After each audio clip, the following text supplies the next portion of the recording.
Like, subscribe, and share. Story 1. Annabelle's Sister. It was a cold and overcast Halloween afternoon when Lily received a strange gift from her great-aunt Beatrice, a porcelain doll wrapped in yellowing lace. The doll's hair was jet black, its eyes a pale, unsettling blue, and its lips were painted in a faint, knowing smile.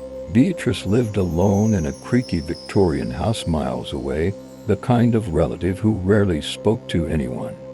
The last time Lily saw her was years ago, and they were never particularly close. But out of nowhere, a box with Beatrice's name arrived on Lily's doorstep that morning, addressed specifically to her. Her parents had found it odd. Why would Aunt B send something like this to a 13-year-old? Her mom had muttered, frowning at the doll's eerie expression. But Lily was thrilled.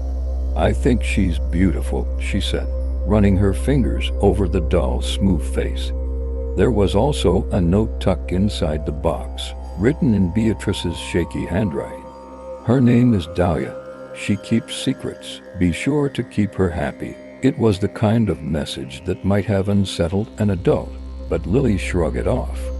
She had always been drawn to spooky things. She loved horror movies, creepy decorations, and ghost stories. Halloween was her favorite holiday, and getting a doll like Dahlia felt like the perfect addition to her collection of strange things. Her parents exchanged uneasy glances, but said nothing. What harm could a doll do? That evening, after trick-or-treating with her friends, Lily returned home with a pillowcase full of candy. She was exhausted but happy, still buzzing from the sugar and excitement of Halloween night. As she dumped her candy haul onto her bed, her eyes landed on Dahlia, sitting on her dresser. The doll's head was tilted slightly to one side, its blue eyes gleaming in the dim light from the hallway. Lily felt a strange twinge, like Dahlia was watching her. But she shook the feeling off. She had always had an active imagination. "Good night, Dahlia," Lily whispered playfully before climbing into bed. That night, she had a dream. In the dream, she was standing in a dark room, holding Dahlia in her arms. The doll's eyes glowed softly, and whispers swirled around her like a cold breeze. Lily couldn't understand what the voices were saying, but they felt close, intimate, like someone breathing secrets into her ear. When Lily woke up, the room felt colder than usual, and Dahlia was no longer on the dresser. The doll was sitting on the edge of her bed, its head still tilted in that curious, unnerving way. Lily's heart skipped a beat. Had someone moved it? Over the next few days, things in the house began to change. Small, seemingly harmless events. At first, Lily would find doors open that she swore she had closed, or lights flickering even though there were no issues with the electricity.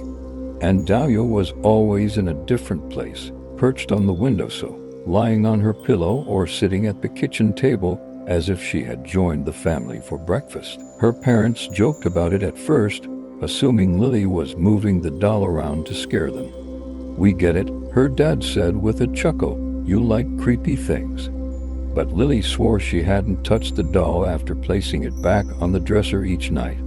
And that's when things started to get stranger. It wasn't just objects moving on their own. Lily began having vivid dreams every night, each one more unsettling than the last. In one dream, Dahlia's face twisted into a wicked grin as she whispered, "I'm your only friend now." In another, Lily saw herself standing alone in a field of dead trees, clutching the doll while shadowy figures circled around her. And then the whispers started, not just in her dreams, but when she was awake. At first, it was faint, just on the edge of her hearing, like someone calling her name from far away. But the more time she spent around Dahlia, the louder the whispers became. On Halloween night, a week after Dahlia arrived, Lily's mom noticed something troubling. "Lily, have you been talking to someone?" she asked cautiously. Lily hesitated. "I've been talking to Dahlia. She talks to me too." Her mom froze. "Lily, it's just a dog. You know that, right?" Lily smiled, but it wasn't her usual smile. It was cold, distant. Dahlia says she knows things. She tells me secrets. She says she's been waiting for me. Her mom's unease deepened. She tried to take the doll away, but Lily grabbed it and clutched it to her chest, her eyes wide with fear. No, you can't take her. Dahlia gets mad if I leave her alone. That night, the house grew heavier with a strange energy, as if the walls were holding their breath. Just after midnight, strange things began happening. Lily's parents were asleep when the lights flickered violently, casting strange shadows across the walls. The air turned icy cold, and the house filled with the sound of laughter, soft, high-pitched giggles that echoed from every corner. In her room, Lily sat awake on her bed, cradling Dahlia. Her eyes were wide and glassy, as if she were in a trance. The whispers surrounded her now, louder than ever. They spoke in Dahlia's voice, a sweet, sinister voice that promised friendship, protection, and power. At a cost, Lily, the voice murmured from within the doll, you don't need them anymore. You only need me. Downstairs, the family cat hissed and bolted from the room, fur bristling. Picture frames toppled over, and the front door swung open on its own, slamming hard against the wall. Lily's parents jolted awake and rushed to their daughter's room, only to find her sitting perfectly still in the dark, clutching Dahlia. Lily, her mom whispered, her voice trembling. Are you okay? Lily slowly turned her head toward them. Her eyes were glazed and distant, almost unrecognizable. She's here now, Lily whispered, her voice low and strange. She's never leaving. The next day, terrified and desperate, Lily's parents called a paranormal investigator named Dr. Turner, an expert in haunted objects. When he arrived, he examined Dahlia carefully, his expression darkening as he ran his fingers along the doll's porcelain skin. This is no ordinary doll, Dr. Turner whispered grimly. It's a vessel. Something very old and very dangerous is attached to it. He explained that some objects, especially dolls, can act as anchors for spirits or demons. And once a spirit bonds with a person, especially a child, it becomes almost impossible to break the connection. You need to get rid of it, Dr. Turner said urgently. But you must do it carefully. Spirits like these ... don't like being abandoned. That night, Lily's parents made the difficult decision. They waited until Lily was asleep and quietly took Dahlia out of the house. Her father drove deep into the woods, far from any homes, and buried the doll beneath a pile of rocks. But when they returned home, they found Lily standing at the top of the stairs, her eyes dark and her expression blank.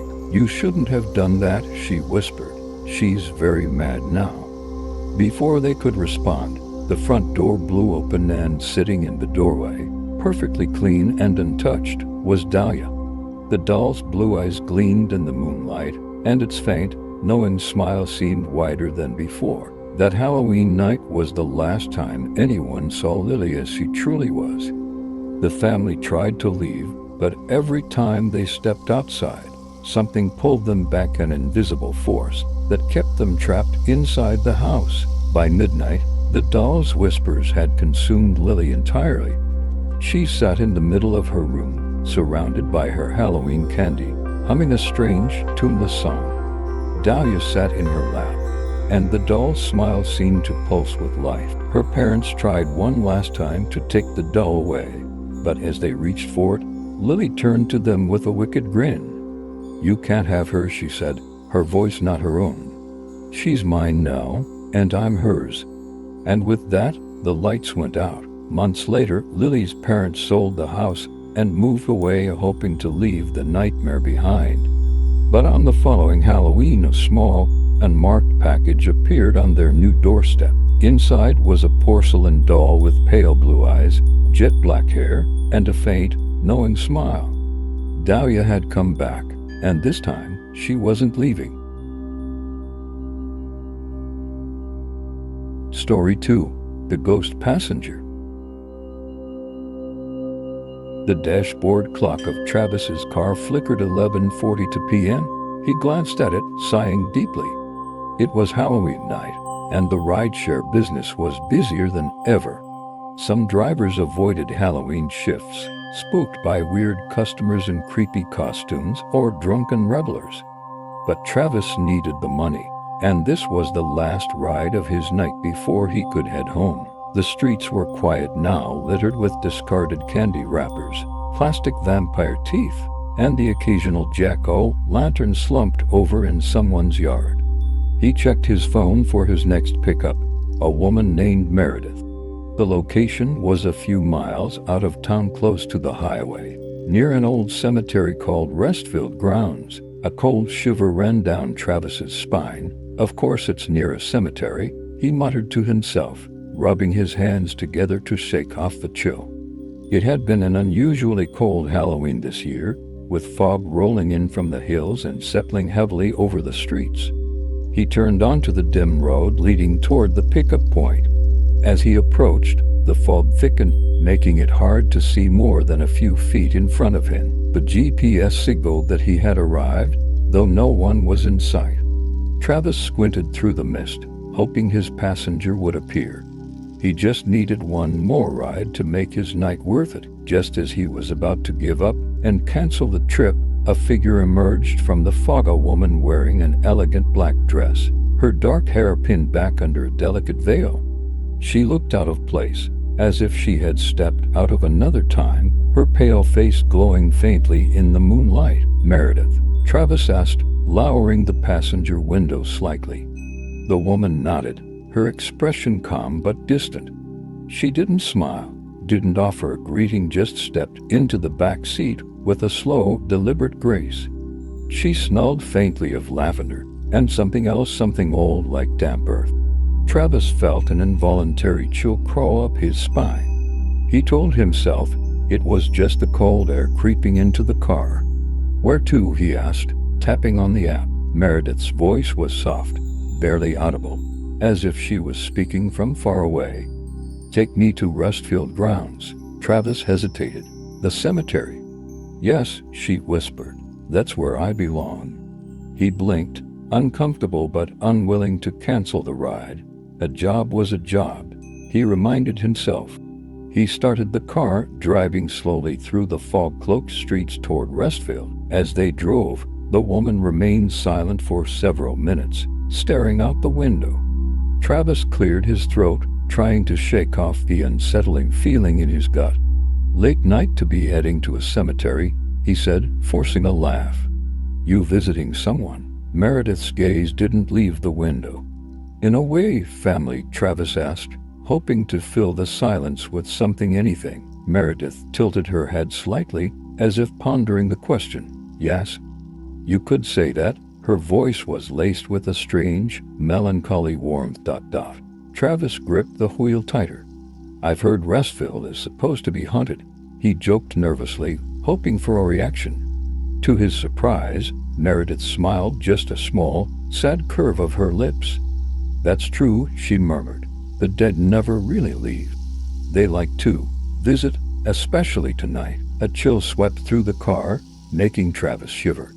He glanced at her in the rearview mirror, noticing how pale she looked under the dim glow of the streetlights.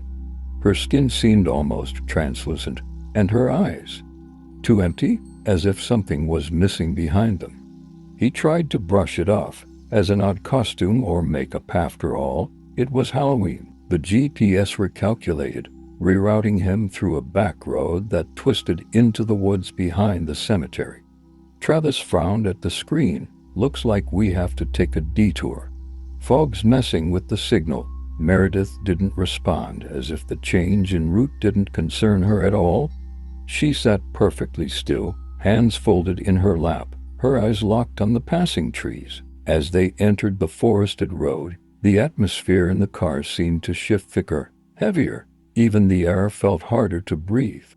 The headlights barely cut through the swirling mist, and every now and then Travis thought he saw shapes moving just beyond the beam of light, figures slipping in and out of the trees. He tried to shake off the feeling. It was just fog, nothing more. But then, without warning, the GPS app glitched. The screen froze, and the route disappeared. "What the?" Travis muttered, Tapping the phone from the back seat, Meredith spoke quietly, as if answering a question he hadn't asked. "We're close now." Her voice was unsettlingly calm, and Travis noticed something odd. His phone's battery had suddenly drained to 1%, even though it had been fully charged when he left home. The road ended abruptly, and the car rolled to a stop in front of the cemetery gates. The wrought iron gate was open, barely visible through the fog. Restfield grounds looked even more eerie than Travis had imagined, a tangle of overgrown tombstones and crooked trees, their branches twisted like bony hands reaching toward the sky. "This is it," Meredith whispered from the back seat. Travis hesitated. "Do you need me to wait for you?" Meredith's pale eyes met his in the rearview mirror. For the first time, her gaze felt intense, as if she were looking straight through him. "No, you've already done enough." A strange pressure built in Travis's chest, a growing sense that he had made a terrible mistake by picking her up. His instincts screamed at him to leave, but something held him in place, like invisible hands gripping his shoulders. Before he could say anything, Meredith leaned forward slightly. "Thank you for the ride," she whispered softly. And "I'm sorry." "Sorry? For what?" Travis stammered, his heart racing. Meredith smiled again, that same sad, knowing smile, and then, without another word, she stepped out of the car and vanished into the fog. Travis sat frozen for a moment, his hands gripping the steering wheel so tightly his knuckles turned white. He told himself to drive away, but curiosity gnawed at him. Something about the whole encounter felt wrong, like he'd missed some crucial detail. On a whim, he turned to check the back seat just to make sure she was really gone. That's when he saw it. Lying on the seat where Meredith had been sitting was an old photograph. His hands trembled as he picked it up. The photo was yellowed and faded, showing a group of people standing in front of a gate, the same gate to Restfield grounds. At the center of the photo was a young woman wearing the same black dress and veil Meredith had worn, but the date on the bottom of the photograph made his blood run cold. October 31st, 1923. And beneath the date, scrawled in ink that looked disturbingly fresh, was a message: "We always come back." Travis's heart pounded in his chest as he tried to make sense of what he had just seen. The woman in the photo, it couldn't have been Meredith. Not if the photo was taken over a century ago. But as he stared at the photograph, something even more disturbing caught his eye. In the background of the picture, just barely visible through the fog, was a figure standing beside the group. It was him. The man in the photograph was wearing the exact same clothes Travis had on now, his face frozen in an expression of confusion and fear. A chill settled deep into his bones as he realized the truth. This wasn't just a weird, random ride. He was part of it now. Travis never told anyone what happened that night. No one would have believed him. He quit driving for the rideshare service and tried to move on with his life.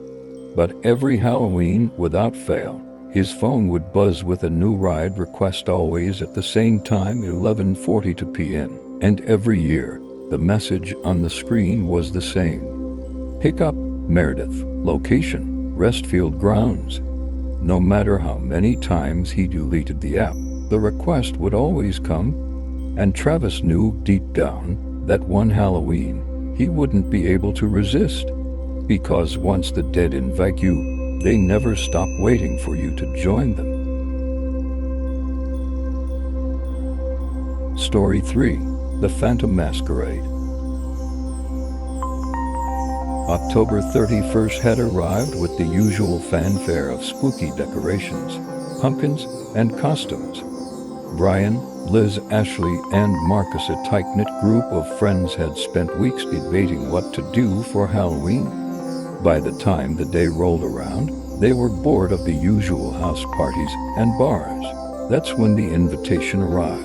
It was slipped under Liz's apartment door that morning, a small ornate black envelope sealed with gold wax. Inside was an invitation printed on thick, aged parchment. "You are cordially invited to the 100th annual masquerade ball." Join us for an unforgettable night. Costumes required. Masks mandatory. Doors close at midnight. Location: Ravenwood Manor. Liz had shown the invite to her friends, thinking it was some kind of elaborate marketing gimmick for a pop-up Halloween event. No one had heard of Ravenwood Manor, but the mysterious nature of the invitation intrigued them. It sounded exclusive, luxurious, the kind of adventure they had been craving. "Let's go," Marcus had said with a grin. What's the worst that could happen? And so, just before 9 p.m., the four friends dressed in their best Halloween costumes, Brian as a vampire, Liz as a black swan ballerina, Marcus as a pirate, and Ashley in a glittering 1920s flapper dress, and piled into Brian's car, ready for the night of their lives. The directions led them deep into the woods outside town, where the winding roads became narrower and the trees loomed closer together. Just as Liz was about to suggest they turn back, the trees parted, revealing Ravenwood Manor. The mansion was enormous, with towering spires and ivy-covered walls. Lanterns flickered along the cobblestone driveway, casting eerie shadows across the fog-covered ground. The windows glowed warmly, and faint music drifted from inside, a haunting, classical melody that made the hair on Brian's arms stand on end. "Damn," Marcus said, whistling, "this place looks legit." A valet dressed in an old-fashioned suit opened the car door with a smile that felt just a little too wide. "Welcome," he said. "Please enjoy the ball. And remember, you must never remove your mask before midnight." Ashley gave a nervous laugh, but the valet's words felt more like a warning than a reminder. Still, they were too intrigued to turn back now. Together, they stepped through the grand oak doors and into a world that didn't feel quite real. The interior of Ravenwood Manor was breathtaking. The foyer opened into a vast ballroom, illuminated by glowing chandeliers that seemed to float above the guests. Dozens of people, dressed in elaborate period costumes, danced to the haunting strains of a string quartet. Masks of every shape and design adorned their faces, feathered, jeweled, and painted with strange, ornate patterns. It was the most extravagant Halloween party any of them had ever seen. The walls were covered with deep burgundy wallpaper, trimmed in gold, and tables were laden with crystal goblets and silver trays piled high with exotic foods. "This place is insane," Liz whispered excitedly to Brian. A man in a Wolf mask glided by, offering them each a drink. The liquid inside the crystal glasses shimmered like liquid gold, sending a warm glow through their bodies with every sip. "You guys notice something weird?" Ashley whispered as they moved through the crowd. "What?" Marcus asked, still grinning. "Look at the guests. Their costumes. They're too perfect. Like they belong to another time." Brian glanced around. Ashley wasn't wrong. The clothing looked authentic, like the guests had stepped straight out of another century. There was something unsettlingly timeless about them, as if they had been at this party for far too long. As the night wore on, the party grew livelier, but also stranger. The air felt heavy, almost dreamlike, and the sense of time began to slip away. It became harder to tell how long they had been dancing or drinking.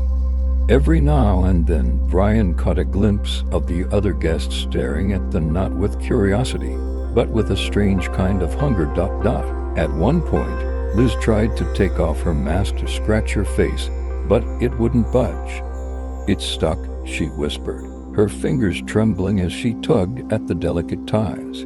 "Same here," Marcus said, yanking at the strings of his pirate mask. A sense of unease began to settle over them. "Maybe it's part of the game," Ashley suggested nervously, though her hands were shaking as she tried to remove her flapper mask to no avail.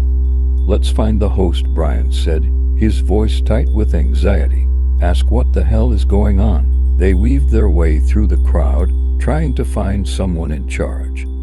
Instead, they found a young woman in a porcelain mask, her eyes wide with panic. "You have to leave," she whispered urgently, clutching Brian's arm. "Before midnight, that's when it happens." What happens? Liz demanded. The woman glanced around, her gaze darting toward the guests. They're not alive. Not really. This place, this ball, it's a trap. Every year, new guests are invited, and the ones who were trapped before double quotes, her voice broke. They become part of the masquerade. Brian's heart raced. What do you mean, become part of it? The woman leaned closer, her breath ragged. If you don't leave before midnight, you'll never leave. Your mask becomes your face, and your soul belongs to the house. Liz gasped. We need to go, now. But just as they turned to leave, a bell rang loudly, a deep, resonant chime that echoed through the ballroom. Midnight. The moment the bell stopped ringing, the music shifted. The lively waltz turned slow and ominous, and the masked guests stopped dancing. Every head turned in unison toward Brian, Liz, Marcus, and Ashley. It's too late, the woman whispered. You're one of us now. Panic gripped the friends as they tried to push through the crowd, but the guests closed in, surrounding them. The air grew thick with the scent of wax and old velvet, and the walls of the ballroom seemed to shift, warping and stretching as if the house itself was alive. Brian clawed at his mask, desperate to rip it off, but it felt as if it had fused to his skin. The strings burned as they tightened, wrapping around his head like vines. He could hear Liz sobbing beside him, her hands trembling as her ballerina mask transformed into smooth porcelain, hardening over her face. I can single quotes breathe, Marcus gasped, his pirate mask twisting into something grotesque, a grinning skull with hollow eyes. Ashley's flapper mask shimmered, turning into a frozen, glittering smile that stretched too wide, like a doll's face. No, no, no, she screamed, but her voice sounded distant, as if it were coming from somewhere far away. Their bodies grew stiff, their movements slowing as the masks consumed them, becoming part of them. The ballroom swirled, and the guests began to dance again, their eerie, dreamlike movements pulling the friends into their endless waltz. Just before Brian lost all sense of self, he saw something strange, a mirror at the far end of the room. In its surface, he caught a glimpse of himself and his friends, now fully transformed.